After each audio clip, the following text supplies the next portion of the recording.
Bapak Ibu, saudara-saudari yang dikasihi dan diberkati Tuhan, selamat malam, Shalom. Mari kita semua tenang dan kita ada di dalam kebaktian unit di saat ini. Mari kita berdoa. Allah, di dalam nama Tuhan Yesus Kristus, Sang Penyelamat, kami bersyukur untuk hidup pemberian-Mu yang Kau berikan bagi kami hingga detik ini. Kami terus menikmati berkat-berkat Tuhan sepanjang masa. Dan karena itu Tuhan Yesus ajar kami untuk tahu bersyukur di setiap situasi hidup ini. Terima kasih untuk kesempatan yang Kau berikan bagi kami untuk ada dalam persekutuan bersama dalam kebaktian unit di rumah. Kami memohon hikmat dari Tuhan Yesus agar firman Tuhan yang tertabur malam ini menguatkan iman kami sebagai keluarga Kristen, tetapi juga menjadikan kami teladan yang baik. Terpuji Engkau Bapa, kami sambut firman-Mu dengan sukacita. Amin. Bapak Ibu persekutuan keluarga yang diberkati, sesuai dengan materi LPJ GPM, kita akan mendengarkan bagian firman dalam kebaktian unit ini yang terkutip dari 1 Raja-Raja pasal 2, 1 Raja-Raja 2 ayatnya yang ke-7, begini bunyi firman Tuhan. Tetapi kepada anak-anak Barzilai, orang Gilead itu, haruslah kau tunjukkan kemurahan hati. Biarlah mereka termasuk golongan yang mendapat makanan dari mejamu. Sebab mereka pun menunjukkan kesetiaannya dengan menyambut aku pada waktu aku melarikan diri dari depan kakakmu Absalom. Demikianlah firman Tuhan. Warga gereja kekasih Kristus, pesan terakhir dari seseorang di detik-detik kematiannya adalah sesuatu yang penting, bermakna, dan punya nilai edukasi. Pesan itu bisa merupakan sebuah hasil refleksi diri selama menjalani kehidupan di bumi, tapi juga sebagai warning atau peringatan kepada keluarga untuk tetap hidup menurut jalan Tuhan. Lihatlah, pesan yang dituturkan Daud kepada putranya Salomo mengandung makna edukasi yang tinggi, yakni Salomo dibimbing untuk menjadi pemimpin bangsa yang rendah hati, takut akan Tuhan, dan tetap berhikmat. Hal itu diamanatkan Daud karena ia tahu persis karakteristik bangsa Israel yang syarat dengan kejahatan, suka memberontak apabila permintaan mereka tidak dikabulkan, serta rentan terhadap penyembahan berhala. Pengalaman kepemimpinannya itu lalu dibagikan kepada putranya Salomo, bahwa Salomo harus hidup di jalan Tuhan, bukan di jalan dunia. Apapun tantangannya, Tuhan menjadi tempat perteduhan. Itulah sosok sang ayah yang baik hati dan setia. Sangat jelas dalam nasihat terakhirnya, Daud tidak hanya mengajarkan Salomo tentang syarat-syarat dan teknik memimpin umat yang benar, namun ia juga memberikan edukasi tentang pengenalan dan kecintaan Salomo pada Allah sebagai sang pemberi hidup. Bahwa sebelum Salomo memimpin orang banyak untuk mengenal Allah dan hidup dalam kebenaran, hal itu harus bermula dari dirinya sebagai teladan. Sebab jika pemimpin gagal menjadi teladan, maka tumbanglah rakyat yang dipimpinnya. Persekutuan unit yang mengasihi Yesus Kristus, tentu Salomo beruntung punya ayah yang baik dan penyayang seperti Daud. Daud adalah tipikal orang tua yang peka dengan keadaan genting, tapi juga solider kepada keluarganya. Ia mau Salomo hidup dekat dengan Allah, bergaul karib dengan Allah, agar perjalanan hidup dan kepemimpinannya diberkati. Sebab tugas seorang pemimpin bukanlah hal yang enteng. Daud sendiri sudah mengarunginya, sudah banyak makan asam garam dengan tugas-tugas kepemimpinan yang tidak ringan itu. Karenanya, ia mendambakan kepemimpinan Salomo jauh lebih berkualitas ketimbang dirinya. Bahwa untuk mencapai puncak sukses, orang harus mengandalkan hikmat Allah. Keluarga Allah yang saling mengasihi. Perikop kita malam ini dipandu dengan tema mingguan, pelayanan terhadap hak hidup anak.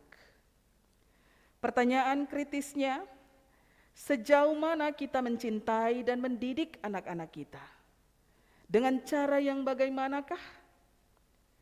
Secara alkitabiah, anak adalah anugerah Allah yang patut dicintai, dilindungi, dibesarkan dengan kasih sayang, tapi juga wajib diberi edukasi tentang kecintaan dan pengenalan yang benar akan Kristus.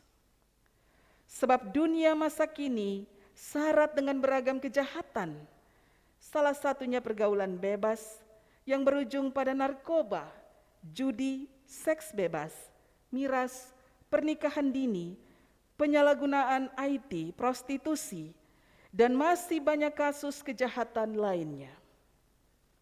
Salah satu faktor penyebab terjerumusnya anak-anak kita ke dalam praktik-praktik tadi adalah karena lemahnya pendidikan keluarga. Di tengah pandemi corona saat ini, semua aktivitas kembali dirumahkan. Ibadah di rumah, belajar di rumah, berkantor di rumah, semua hal dikerjakan di rumah. Itu berarti kita punya banyak waktu dengan keluarga kita. Maka rumah kita harus dijadikan sebagai mesbah doa. Pandemi corona yang mengepung hidup manusia tidak hanya membawa dampak yang negatif, tapi juga dampak positif.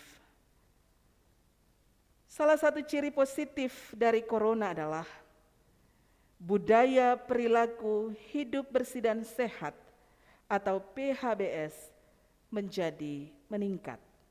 Keluarga bersatu dalam doa, serta Tuhan menjadi satu-satunya jalan untuk menyelamatkan kehidupan.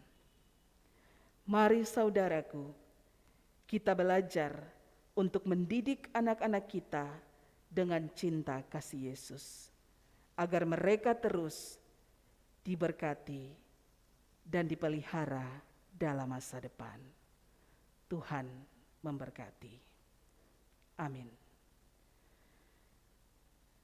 Kita akan memberikan persembahan syukur bagi Tuhan dengan diiringi kidung pujian, Sungguh Ku Bangga Bapa.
Bapak Ibu persekutuan keluarga yang dikasihi dan diberkati Tuhan, Mari kita semua tenang dan kita menyatu hati dalam doa syafaat. Kita berdoa. Terlalu baik bagi kami Tuhan Allah, kasih-Mu setiap waktu menyinari kehidupan. Engkau hadir dalam hidup ini bukan saja ketika kami mengalami kebahagiaan, tetapi di tengah-tengah krisis pandemi corona yang saat ini mengepung kehidupan dunia, termasuk dalamnya kami sebagai anak-anak Tuhan, kesetiaan-Mu tidak pernah berakhir. Ajar kami Tuhan, supaya kami tetap dekat dengan-Mu. Sebab hanya dekat Tuhan, kami memiliki kelegaan dan ketenangan. Terima kasih untuk waktu pemberian-Mu sebagai keluarga, sebagai gereja yang adalah persekutuan orang-orang percaya. Kami boleh disatukan Tuhan untuk berdoa dan berbakti bersama dalam kebaktian unit malam ini.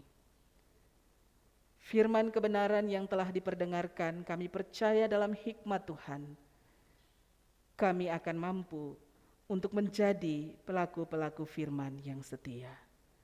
Ajar kami supaya kami sebagai orang tua mampu berkaca dari Daud sebagai teladan, yang selalu memberikan waktu untuk mendidik, membimbing, dan mengasuh anak-anaknya. Ajar kami Tuhan supaya sebagai orang tua kami tidak hanya fokus dengan urusan kerja dan kesibukan kantor kami, tetapi kami selalu meluangkan waktu kami untuk keluarga, terutama membina anak-anak kami untuk tetap mengenal kebenaran dan hidup dalam takut akan Tuhan. Firman Tuhan ini kiranya memberkati kami selaku gereja yang hidup. Tuhan Yesus, kami pada kesempatan ini juga telah memberi persembahan. Terima, kuduskan, dan berkati itu, supaya pelayanan-Mu semakin bermakna. Di tengah pandemi corona ini Tuhan, hamba mendoakan seluruh warga jemaat, dari anak-anak sampai orang tua lanjut usia, para janda, duda, anak yatim piatu, mereka yang cacat fisik juga mental, ibu-ibu hamil, orang-orang sakit, mereka yang bergumul di penjara, Tuhan jamah dan lawat hidup mereka. Apapun pergumulan yang mereka naikkan, Tuhan berkenan berkati dan jawab semua itu dalam cinta kasih-Mu. Terima kasih untuk tim multimedia yang setia meliput jalannya kebaktian secara live streaming maupun melalui perekaman saat ini. Berkati mereka dengan talenta yang Tuhan berikan, supaya mereka terus melayani Tuhan dengan penuh sukacita. Berkat Tuhan menjadi bagian hidup mereka. Hamba berdoa untuk anak-anak kami dalam pendidikan dan masa depan, dari PAUD sampai perguruan tinggi, anak-anak kami yang sedang bergumul mencari lapangan pekerjaan, jodoh pendamping hidup, bahkan untuk apapun yang mereka upayakan demi hidup ini, Tuhan jawab, Tuhan berkati, dan biarlah Engkau merahmati masa depan yang ceria bagi hidup mereka. Allah, di dalam nama Tuhan Yesus Kristus, kami berdoa menyerahkan para pendeta, majelis jemaat, bahkan semua pengurus wadah dan organisasi gerejawi di seluruh lini pelayanan. Tuhan kuasai kami semua dengan hikmat, agar kami mampu melakukan tugas dan panggilan pelayanan kami dengan setia. Berkat dari Tuhan akan terus menjadi bagian hidup kami. Bapa, di dalam nama Yesus Kristus Tuhan, ini doa dan ungkapan syukur yang kami persembahkan kepadamu. Terpuji Engkau Allah yang hidup, yang selalu membimbing dan menyertai kehidupan kami. Hanya di dalam kasih-Mu Tuhan, kami berdoa dan menyerahkan pergumulan ini sambil memohon berkat dari-Mu. Kasih dan damai dari Allah, Tuhan Yesus dan Roh Kudus menyertai, memberkati hidup dan karya-karya kami hari ini kekal sampai selama-lamanya. Amin. Dengan demikian ibadah unit malam ini telah selesai. Selamat malam Bapak Ibu. Tuhan Yesus memberkati kita semua. Shalom.